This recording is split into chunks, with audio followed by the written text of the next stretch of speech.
First business is post taking. Secretary General, please.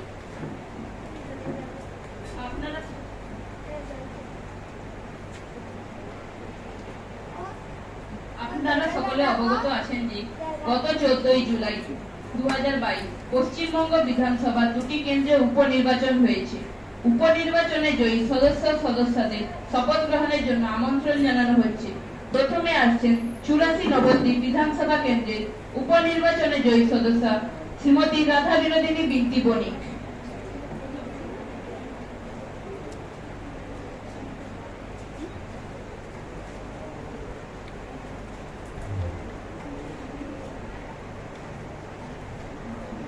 আপনি কোন ভাষায় শপথ নিতে চান?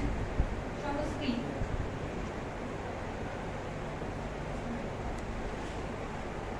অহং।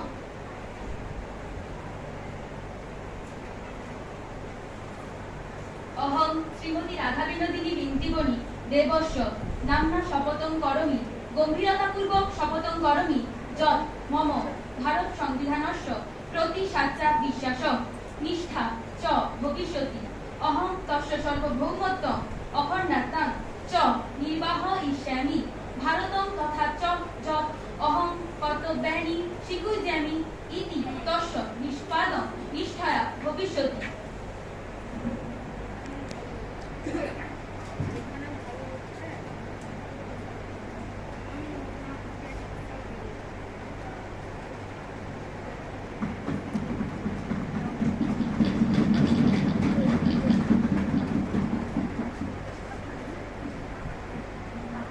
এরপর আসবেন 237 বীরপুর বিধানসভা কেন্দ্রের উপনির্বাচনে জয়ী সদস্য সাগরী টুডু।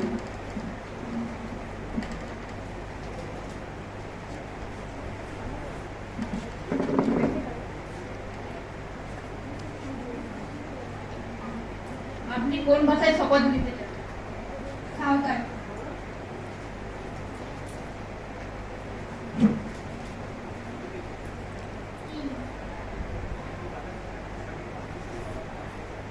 ইন সাগরী টুডু বঙ্গা গুরুঠেন নিহর কাতের ইন লই এদই যে ইন ওই আড়িতে বেনাও আন ভারত দিশম রেনা সংবিধান চেতান পাতই আর ঝদগিন মানাও বাতাও আ ইন দিশম রেনা ওই আড়ি আর সংহতিন একাও দারাম ওং আর যাহা কামিধার ইন কিরিম হাতাও এদা ওনা ঝদগেন মানাও বাতাও ওই।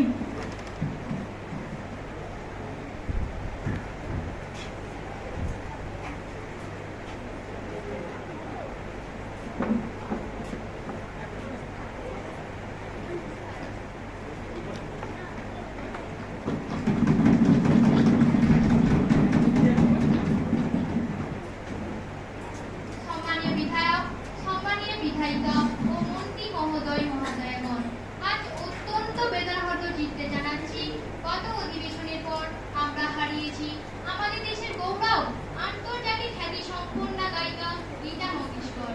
তিনি 1000-এরও বেশি ভারতীয় ছবিতে গান গেয়েছেন এবং তার গাওয়া মোট গানের সংখ্যা 10,000-এরও বেশি। এই স্বনামধন্য গায়িকা গত 6 ফেব্রুয়ারি 92 বছর বয়সে পরলোকগমন করেন। ভারত সরকার তাকে দাদা সাহেব ফালকে ও ভারত রত্ন খেতাবে ভূষিত করেন। তিনি মানুষের শ্রদ্ধা ভালোবাসায় কতখানি আবেগপ্রত ছিলেন দাদার কথাতেই স্পষ্ট। তিনি বলেছিলেন, "For me, awards are a token of respect that people are giving me. So, no matter how many awards I am receiving, I always feel emotional." প্রয়াত এই গায়িকার বিধেয়ী আত্মার চির শান্তি কামনা করি। Now I request the honorable member to pay homage of the deceased. মাননীয় অধ্যক্ষা মহোদয়া ও সভাকক্ষে উপবিষ্ট সমস্ত সদস্যদের প্রথমেই যথাযোগ্য সম্মান জ্ঞাপন করছি। গত 6 ফেব্রুয়ারি প্রয়াত হয়েছেন বিশ্ববরেণ্য গায়িকা গীতা মঙ্গেশকর। তিনি আবাল বৃদ্ধ বনিতা মনির চিরস্থায়ী জায়গা করে নিয়েছেন। তার গাওয়া অ্যানিমেলি ওয়ালতেন কি লোগো, কি অসাধারণ দেশাত্মবোধক গান! দশকের পর দশক ধরে তিনি তার গান নিয়ে উজ্জীবিত করে চলেছেন ভারতীয়দের। 1999 সালে লতা রাজ্যসভার সদস্য মনোনীত হন। তিনি তার কর্মধারায় দিয়ে গিয়েছেন জীবনের শিক্ষাও।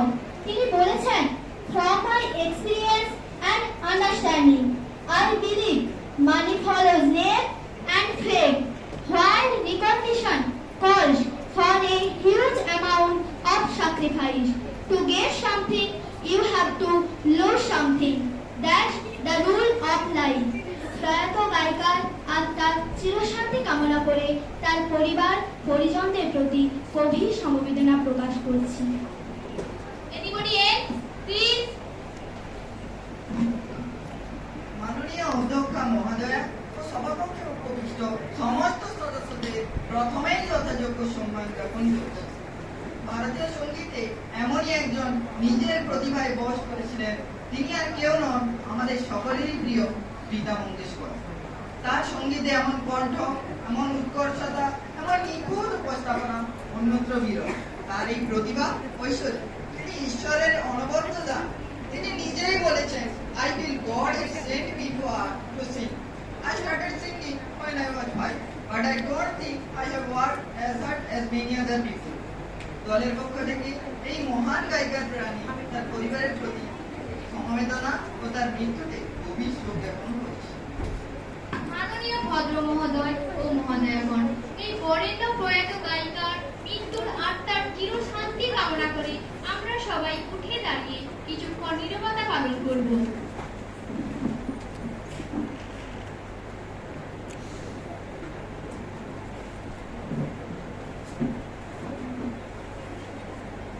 ধন্যবাদ। আপনারা সকলে আসন গ্রহণ করুন। Secretary General, please send me the condolences of the family members to the deceased. Okay, ma'am. Honorable ladies and gentlemen, now the question hour begins. আজ মাননীয় অধ্যক্ষ মহোদয়া, আজকের প্রশ্নোত্তর পর্বে 4 জন সদস্য বিভাগীয় মন্ত্রীদের কাছে প্রশ্ন জমা দিয়েছেন।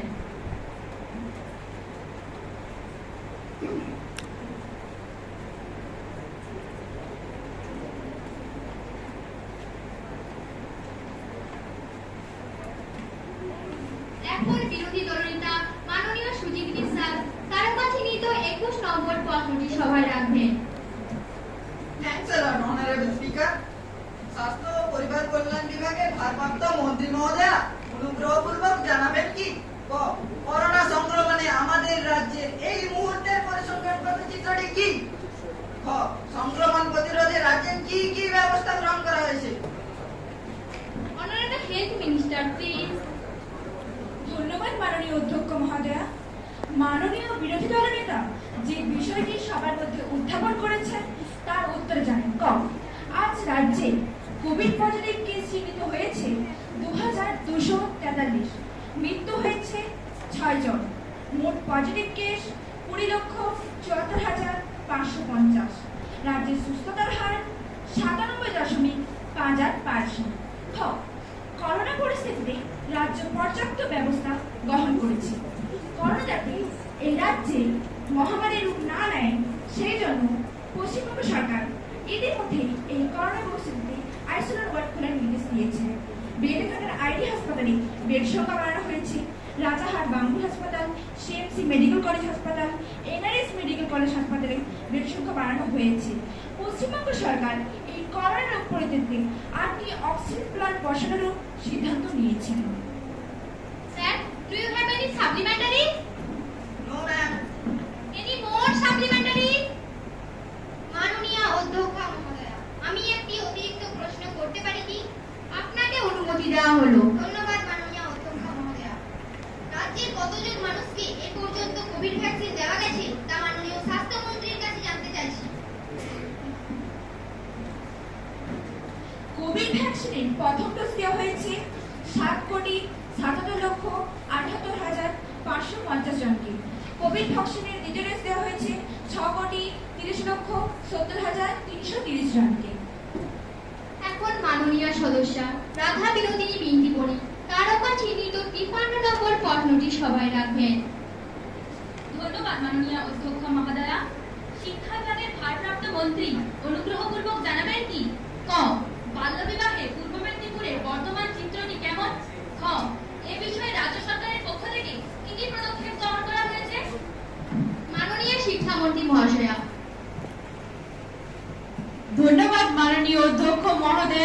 মাননীয় সদস্য যে বিষয়টি সবার মধ্যে উত্থাপন করেছেন তার উত্তরে জানাই। ক, বাল্যবিবাহে পূর্ব মেদিনীপুরের বর্তমান চিত্রটি অত্যন্ত উদ্বেগজনক। বিশেষত কোভিড জনিত পরিস্থিতির পরে এই জেলায় বাল্যবিবাহের হার বেড়েছে। বাল্যবিবাহ জনিত কারণে 2531 জন স্কুল ছুট হয়েছে বলে চিহ্নিত হয়েছে। খ, বাল্যবিবাহ জনিত কারণে স্কুল ছুট রুখতে রাজ্য সরকার সদর্থক পদক্ষেপ গ্রহণ করেছে। আর বাল্যবিবাহ রুখতে রাজ্য সরকার কন্যাশ্রী প্রকল্প ইতিমধ্যে চালু করেছে। সম্পর্কে 18 বছর বয়স পর্যন্ত বিবাহকে নিরুৎসাহিত করতে এই প্রকল্পটি চালু হয়েছে। প্রকল্পটি কিশোরী মেয়েদের ক্ষমতায়নের একটি হাতিয়ার। বর্ধিত শিক্ষা এবং বিলম্বিত বিবাহের ইতিবাচক প্রভাবকে শক্তিশালী করাই এই প্রকল্পের লক্ষ্য। ধন্যবাদ। আপনি কি আরো অতিরিক্ত কোনো প্রশ্ন করতে চান? না মাননীয় অধ্যক্ষ মহোদয়া। এখন মাননীয় সদস্য স্বাধীলেখা মহাপাত্র তারকা চিহ্নিত 103 নম্বর প্রশ্নটি সবাই রাখবেন। ধন্যবাদ মাননীয় অধ্যক্ষ মহোদয়া। স্বরাষ্ট্র বিভাগের ভারপ্রাপ্ত মন্ত্রী মহোদয়া অনুগ্রহপূর্বক জানাবেন কি, ক, গত 15ই জুলাই হাওড়ার শ্যামপুরে এক কলেজ ছাত্রীর অপহরণ ও হত্যার ঘটনায় কি পদক্ষেপ গ্রহণ করা হয়েছে? খ, রাজ্য জুড়ে দিন দিন কমতে থাকা নারী সুরক্ষা নিয়ে সরকার কি পদক্ষেপ গ্রহণ করেছে? মাননীয় স্বরাষ্ট্রমন্ত্রী মহাশয়। ধন্যবাদ মাননীয় অধ্যক্ষ মহোদয়া। মাননীয় সদস্য যে বিষয়টি এই সভার মধ্যে উত্থাপন করেছেন তার উত্তরে জানাই। ক, হাওড়া শ্যামপুরের কলেজের ছাত্রী অপহরণ ও খুনের ঘটনায় সরকার দ্রুত প্রশাসনিক ব্যবস্থা গ্রহণ করেছে। 24 ঘন্টার মধ্যে 4 জন মূল আসামি সহ আরো 4 জনকে গ্রেপ্তার করা হয়েছে। তাদের শাস্তির জন্য আইনি পথে নানা করা পদক্ষেপও গ্রহণ করা হয়েছে। তবে প্রাথমিক তদন্তে জানা গেছে ঘটনাটি পারিবারিক বিবাদের জের।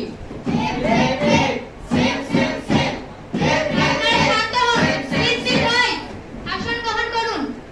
আপনি বলুন। মাননীয় অধ্যক্ষা মহোদয়া, পশ্চিমবঙ্গ এখনো ভারতের শান্তির স্বর্গরাজ্য। এখানে মানুষ নিরাপদেই রয়েছে। আপনারা শান্ত হন। Please be seated. আপনি পরবর্তী প্রশ্নের উত্তর দিন। সরকার জনসুরক্ষা ও উন্নয়নে রাজ্য জুড়ে বেশ কিছু পদক্ষেপ গ্রহণ করেছে।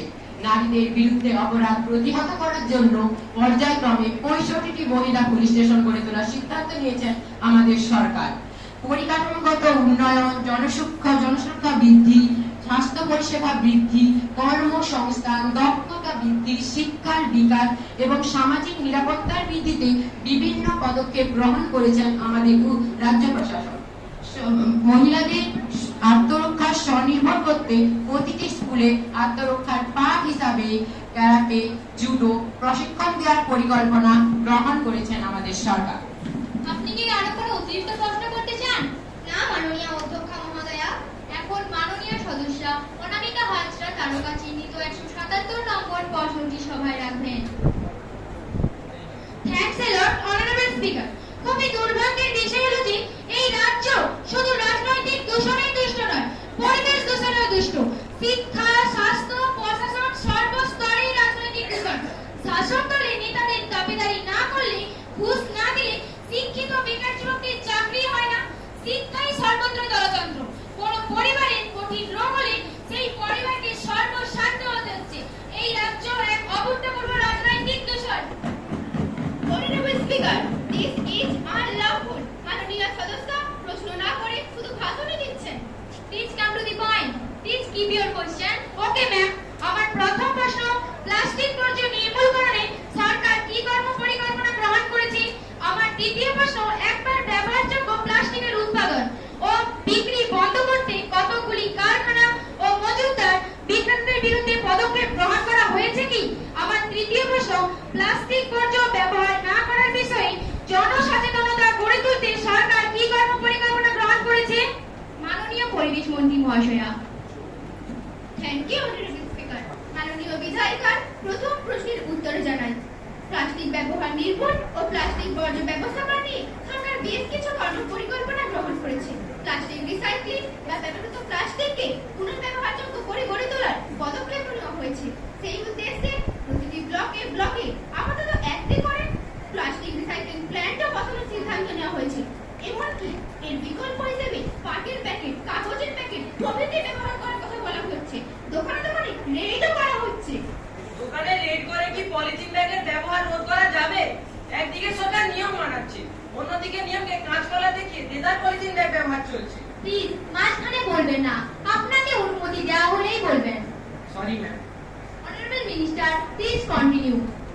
মাননীয় বিধায়িকার দ্বিতীয় প্রশ্নের উত্তর জানায়, প্লাস্টিকের উৎপাদন ও বিক্রি বন্ধ করতে একটি পুনর্বাসন প্যাকেজ তৈরি করা হয়েছে। ফলে এই শিল্পের সঙ্গে যুক্ত মালিক শ্রমিক যেমন উপকৃত হবে, তেমনি একেবারে প্লাস্টিকের উৎপাদন বন্ধ হয়ে যাবে।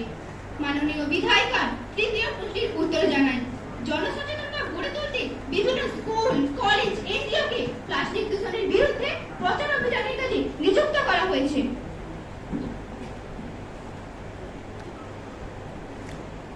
Honorable Speaker, may I ask an extra question? Yes, please. কাগজ ও পাটের প্যাকেট তৈরির জন্য সরকার কি কোনো কারখানা করার উদ্যোগ নিয়েছে? না মাননীয় অধ্যক্ষ মহোদয়া, এখনো সেরকম কোনো উদ্যোগ গ্রহণ করা হয়নি, তবে উদ্যোগ গ্রহণ করতে সমীক্ষার কাজ শুরু হয়েছে।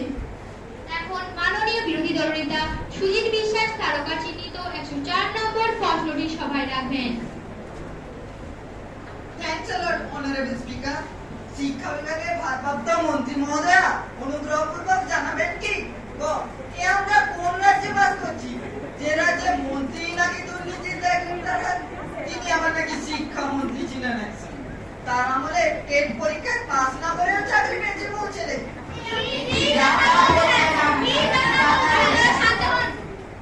মাননীয় সদস্যকে বলতে দিন। আমার কাছে প্রমাণ আছে, হাইকোর্টের রায় অনুসারে 269 জনের চাকরি গেছে। শুধু কি তাই, শিক্ষকদের ট্রান্সফারেও বুড়ি বুড়ি দুর্নীতি। উচ্চশ্রীর উৎসেই তো গন্ডগোল। টাকার বিনিময়ে ট্রান্সফার হচ্ছে, কোনো স্বচ্ছতা নেই। স্কুলের পঠন পাঠনকে লাটে তুলে দিতে চাইছে সরকার। প্রথমে সামার ভ্যাকেশন এর নাম করে দীর্ঘদিন স্কুল ছুটি রাখছে। শিক্ষা খাতে বেহরাজ করে রাজনৈতিক স্বার্থে খেলামেলা করেছে চলেছে। শিক্ষাকে জলাঞ্জলি দিয়ে জাতির মেরুদণ্ডকেই ভেঙে দেওয়া হচ্ছে।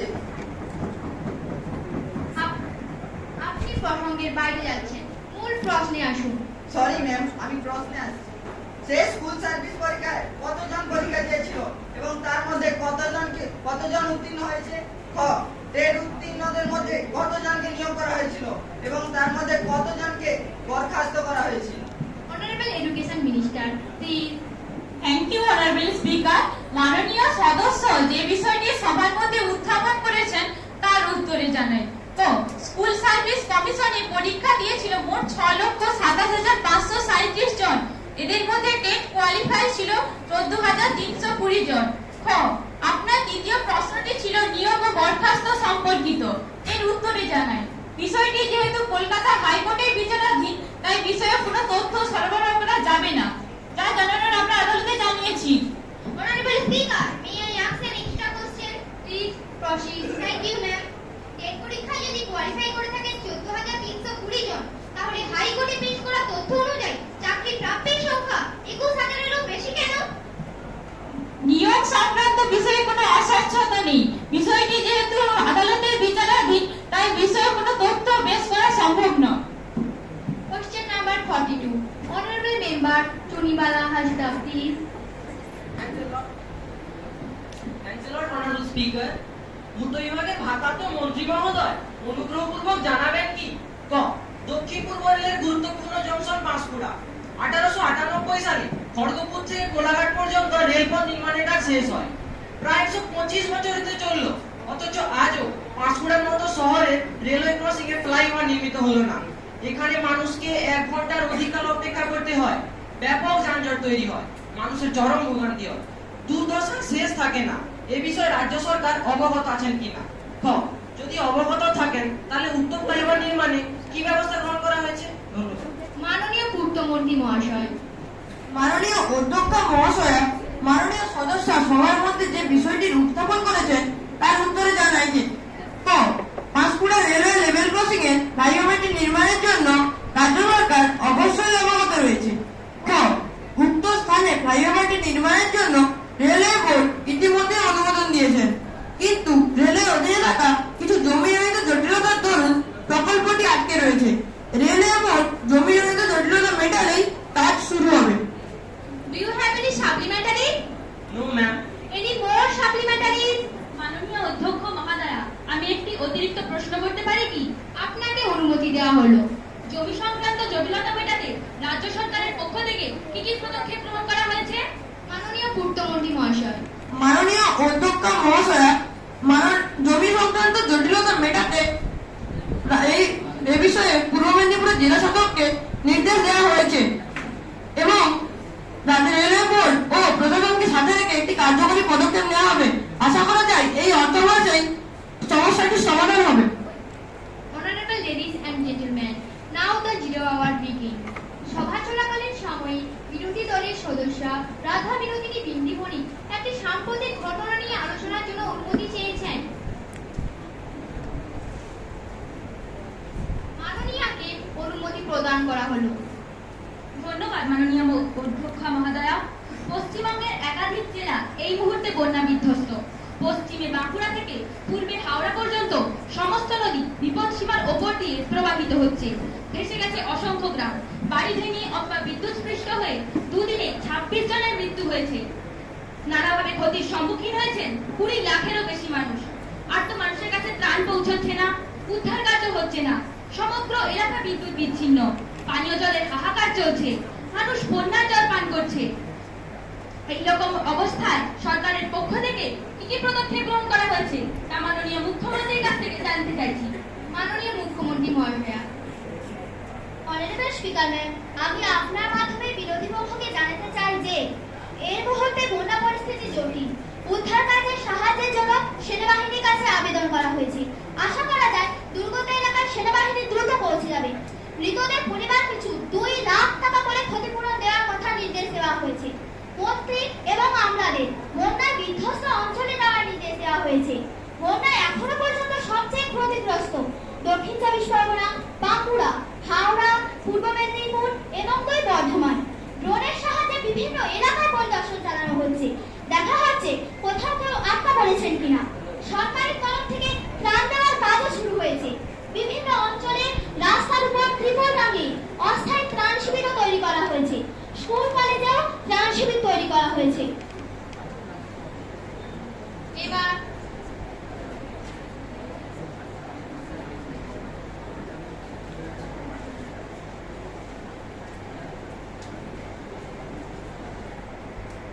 এবার আজকে সবাই শুরু করছে উল্লেখ পর্ব। মাননীয় সদস্য মহোদয় ও মহোদয়গণ, আজকে সবাই এই উল্লেখ পর্বে আপনারা নিজ নিজ এলাকা কিংবা রাজ্যের স্বার্থ সংশ্লিষ্ট নানা বিষয়ে সভা তথা সরকারের দৃষ্টি আকর্ষণ করতে পারেন। অনারেবল স্পিকার ম্যাম, রাজ্যের স্বার্থের সঙ্গে সংশ্লিষ্ট প্রকৃতির ওপর মানুষের হস্তক্ষেপের দরুন কিভাবে পাঁশকুড়া শহর নদী তলদেশে চলে যেতে চলেছে তা উল্লেখ করতে দেওয়ার অনুমতি প্রার্থনা করছি। আপনাকে বিষয়টি উত্থাপনের জন্য অনুমতি প্রদান করা হলো। পূর্ব মেদিনীপুর জেলার পাঁশকুড়া শহরের দক্ষিণ পাশ দিয়ে বয়ে গেছে কংসাবতী নদী। কংসাবতী নদীর উত্তর পার অতি ভাঙন প্রবণ। বর্ষাকালে জলস্ফীতি হলেই আতঙ্কের প্রহরবনে শহরের মানুষ। নদীর তীর ছাপিয়ে জল ঢোকে শহরে, নদীর বাঁধও ভেঙে যায়। প্রভাবিত হয় পূর্ব মেদিনীপুর জেলার একাংশ। গড়পুরুষোত্তমপুর, চাপাডালি, তিলন্দপুর প্রভৃতি স্থানে ভাঙন প্রবণতা ক্রমাগত বাড়ছে, আরো বাড়বে। 2013 সালে গড়পুরুষোত্তমপুর ভাঙনের মাধ্যমে কংসাবতী দেখিয়ে দিয়েছে তার প্রাকৃতিক পথ ও তার রূপ। কংসাবতী নদীর প্রাকৃতিক পথে গড়ে উঠেছে আজ কংক্রিটের নির্মাণ। কংসাবতী নদীর ঈদ সেদিন বেশি দূরে নেই যেদিন কংসাবতী নদী হ্রাস করবে তার প্রাকৃতিক পথকে প্রাকৃতিক নিয়মে। তাই কংসাবতী নদীর নিম্ন প্রবাহ তথা বেহুলা নদী খাতে অবিলম্বে পুনরুদ্ধার প্রয়োজন।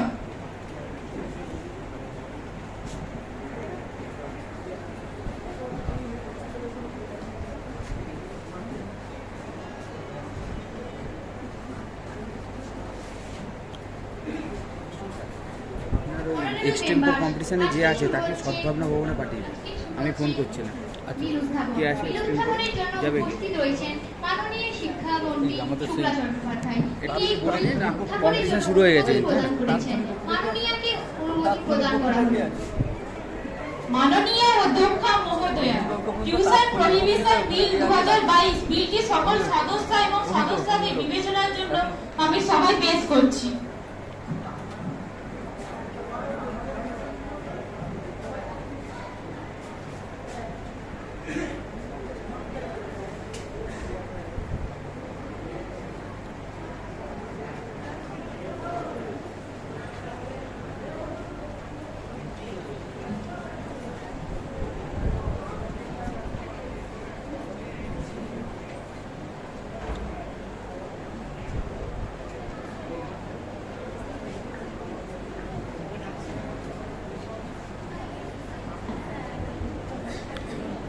মাননীয় অধ্যক্ষ মহোদয়, আমি এই বিলটির বিরোধিতা করছি। এই বিলটি আইনে পরিণত হলে শিক্ষা ক্ষেত্রে এক চরম অরাজকতা তৈরি হবে। এই বিলটির 17 নম্বর ধারায় বলা হয়েছে যে শিক্ষকরা টিউশন পড়ালে তাদের বিরুদ্ধে নাকি এফআইআর করা হবে। শিক্ষকরা কি ক্রিমিনাল যে তাদের বিরুদ্ধে থানায় এফআইআর করা হবে? এই বিলটিকে সিলেক্ট কমিটিতে পাঠানো হোক। Right of children to free and compulsory education act 2009 সালে 28 নম্বর ধারা অনুযায়ী সরকারি সমস্ত স্কুল, মডেল স্কুল, এনটিআইএস গুলি শিক্ষকরা আর প্রাইভেট টিউশন পড়াতে পারবেন না। গৃহ শিক্ষকতা কিংবা ক্রীড়াকম কোচিং সেন্টারের সঙ্গে যুক্ত থাকতে পারবেন না সরকারি স্কুলের শিক্ষকরা। সেই আইন অনুসারে রাজ্যের আইন তৈরি হচ্ছে। উপযুক্ত তদন্ত সাপেক্ষে শিক্ষকদের বিরুদ্ধে পদক্ষেপের কথা বলা হয়েছে।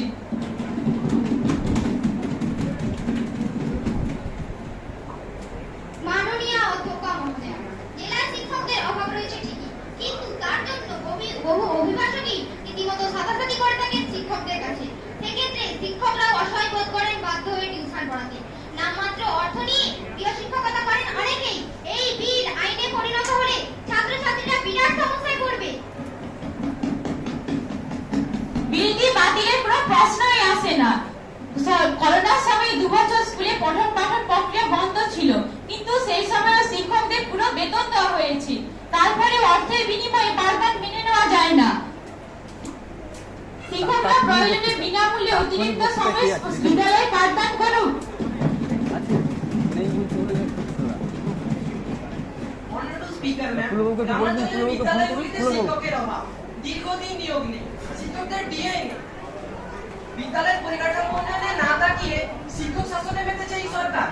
হাত দেওয়ার মনোদ নেই, কিল মারার গোসায়। এই জনস্বার্থ বিরোধী বিল বাতিল হোক। এইটুকু বুঝতে অসুবিধা হচ্ছে না? আপনারা বিদ্যালয়ের সমান্তরাল বিদ্যালয় চালানোর পক্ষে নাকি ছাত্রছাত্রীদের অর্থের বিনিময়ে পাঠদানের পক্ষে সরকারি শিক্ষা ব্যবস্থাকে গুড়িয়ে দিতে চাইছেন? শিক্ষক নিয়োগে দুর্নীতি, শিক্ষকদের ট্রান্সফারে দুর্নীতি, সেদিকে খেয়াল নেই আপনাদের। বিদ্যালয়ের পরিকাঠামো উন্নয়ন করে যাবতীয় পদক্ষেপ করা উচিত। পরিকাঠামো উন্নয়নে সরকার যথাযথ করছে। একের পর এক স্কুল, কলেজ, ইউনিভার্সিটি খুলছে। নিয়োগ প্রক্রিয়া আমরা দ্রুত চালু করতে চাইছি।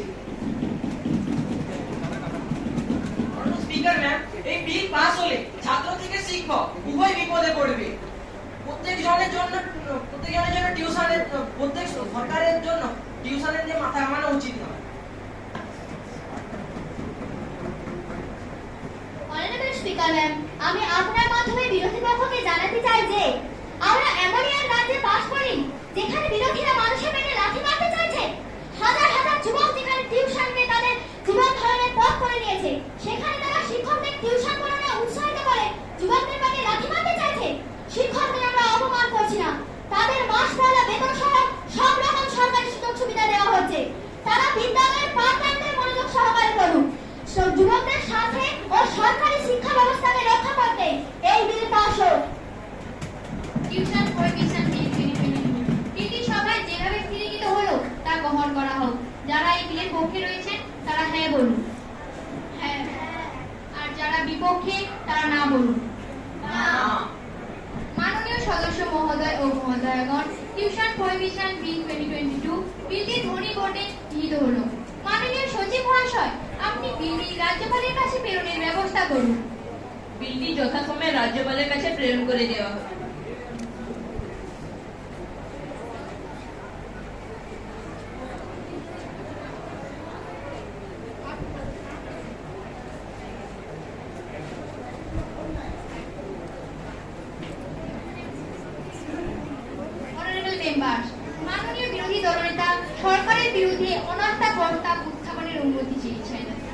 প্রস্তাবের পক্ষে যারা রয়েছেন উঠে দাঁড়িয়ে সমর্থন করুন। অনাস্থা প্রস্তাবের পক্ষে 1/1 সদস্যের অনুমতি রয়েছে।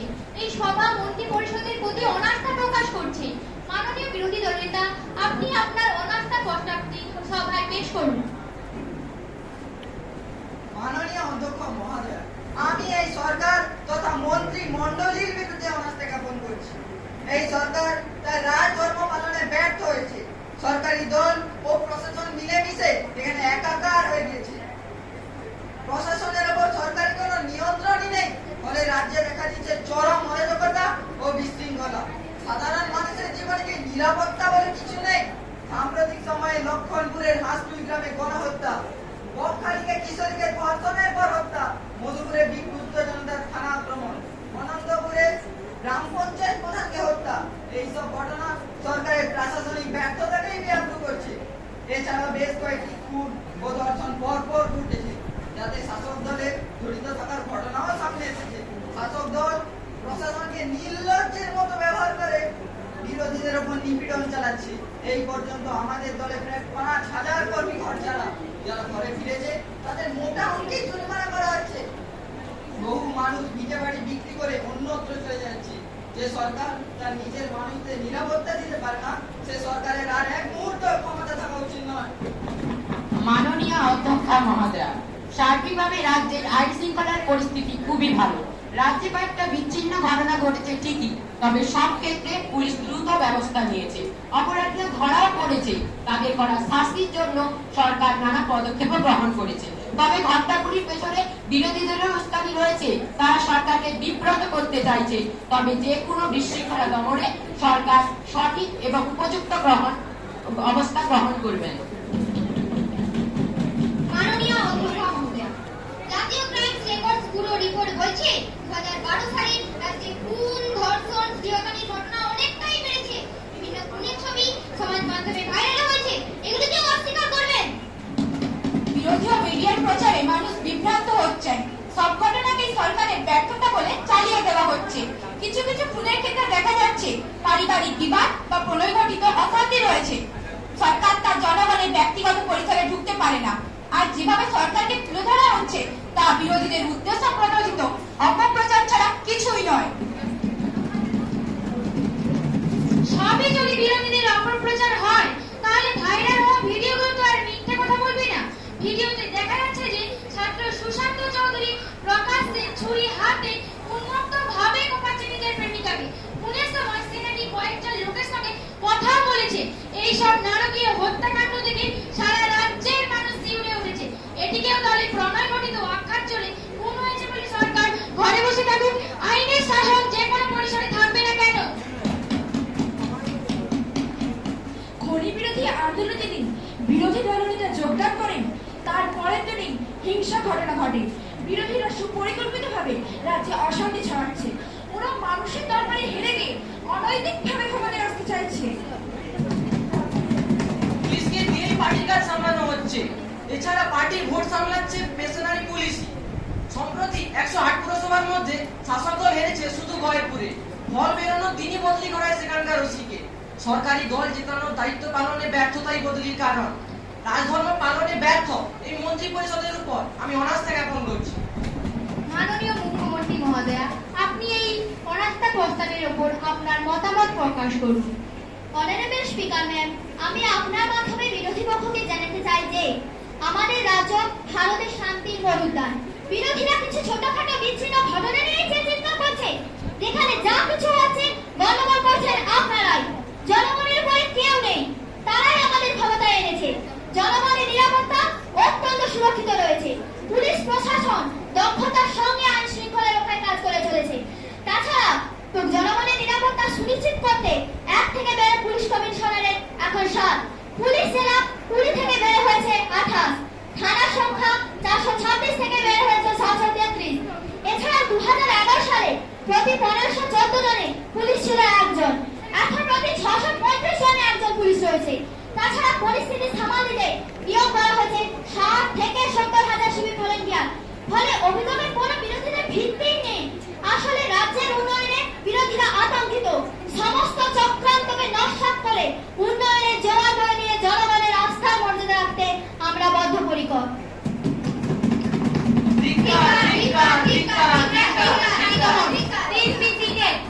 মাননীয় সদস্য মহোদয় ও মহোদয়গণ, সবাই ধ্বনি ভোটে প্রস্তাবটি পক্ষে ও বিপক্ষে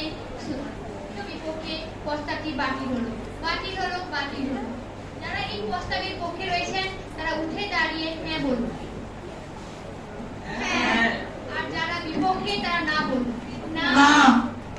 মাননীয় সদস্য মহোদয় ও মহোদয়গণ, সবাই ধ্বনি ভোটে এই অনাস্থা প্রস্তাবটি বাতিল হলো। সবার কাজ আজকের মতো শেষ হলো। সভা পরিচালনায় আপনাদের অখণ্ড সহযোগিতার জন্য শেষে সকল সদস্য ও সদস্যদের ধন্যবাদ জানাই। আপনারা ভারতীয় গণতন্ত্র ও সংসদীয় ব্যবস্থার প্রতি যে আস্থা মর্যাদা জ্ঞাপন করেছেন তা বিশেষ প্রশংসার দাবি রাখে। সভা চলাকালীন আপনাদের আচরণ খুবই বন্ধুত্বপূর্ণ ও সহনশীল। এইভাবে পরবর্তী সময়ে সবার কাজে সহযোগিতার হাত বাড়িয়ে দেবেন বলেই প্রত্যাশা রাখি। আজকের মতো সবার কাজ শেষ করলাম। আপনারা সকলেই সুস্থ থাকুন, ভালো থাকুন।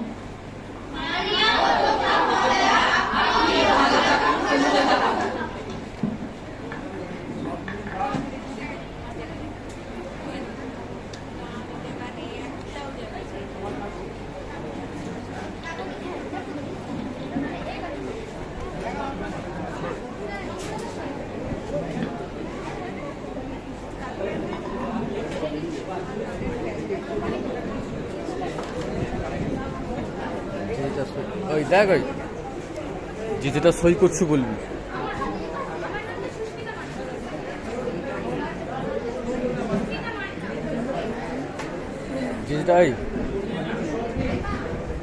যেটা সই করছি বলবি।